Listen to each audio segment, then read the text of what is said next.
చిత్తూరు జిల్లా నగరిలో స్వర్ణాంధ్ర స్వచ్ఛాంధ్ర కార్యక్రమంలో సీఎం చంద్రబాబు పాల్గొన్నారు. ఈ సందర్భంగా పలు అభివృద్ధి కార్యక్రమాలకు శ్రీకారం చుట్టారు. అనంతరం బహిరంగ సభలో సీఎం చంద్రబాబు మాట్లాడుతున్నారు. ప్రత్యక్షంగా చూద్దాం.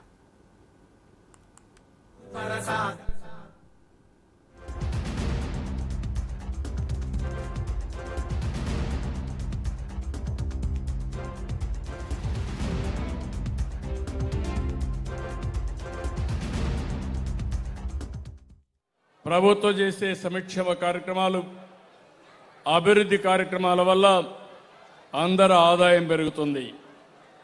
కానీ ఆదాయం పెరుగుతుంది కానీ అంతరాలాలు కూడా పెరుగుతున్నాయంటే డబ్బులు ఉండేవాళ్ళ మధ్య, డబ్బులు లేని వాళ్ళ మధ్య వ్యత్యాసాలు బాగా పెరుగుతున్నాయి. డబ్బులు లేని వాళ్ళలో జీవన ప్రమాణాలు సరిగా లేకుండా అవస్థపడే పరిస్థితికి వచ్చారు. నేను అందుకే ఒక పిలుపిచ్చాను. స్వచ్ఛందంగా అందరూ ముందుకు రావాలి. మీరు సమాజం వల్ల పైకొచ్చారు. ఒకప్పుడు జన్మభూమి పిలిపిచ్చాను, మీరు ముందుకు వచ్చి మీ ఊరిని బాగు చేశారు. ఇప్పుడు నేను ఇచ్చిన పిలుపు, మీరు పుట్టిన ఊర్లో మీతో పుట్టిన వాళ్ళు ఇంకా పేదవాళ్ళుగానే ఉన్నారు.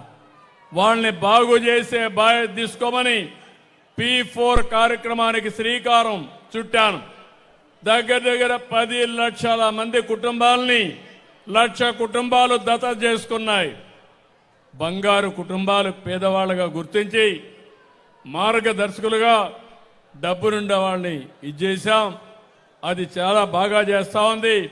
నా జీవితంలో నేను ఒకటి ఆలోచిస్తున్నా, సంక్షేమ కార్యక్రమాలు ఇవ్వడమే కాదు, పేదవాళ్ళందరికీ ఆర్థిక అసమానతలు తగ్గించి ప్రతి ఒక్కరిని పూర్తి చేసే బాధ్యత తీసుకుంటామని చెప్పి కూడా నేను మీకు తెలియజేస్తున్నా.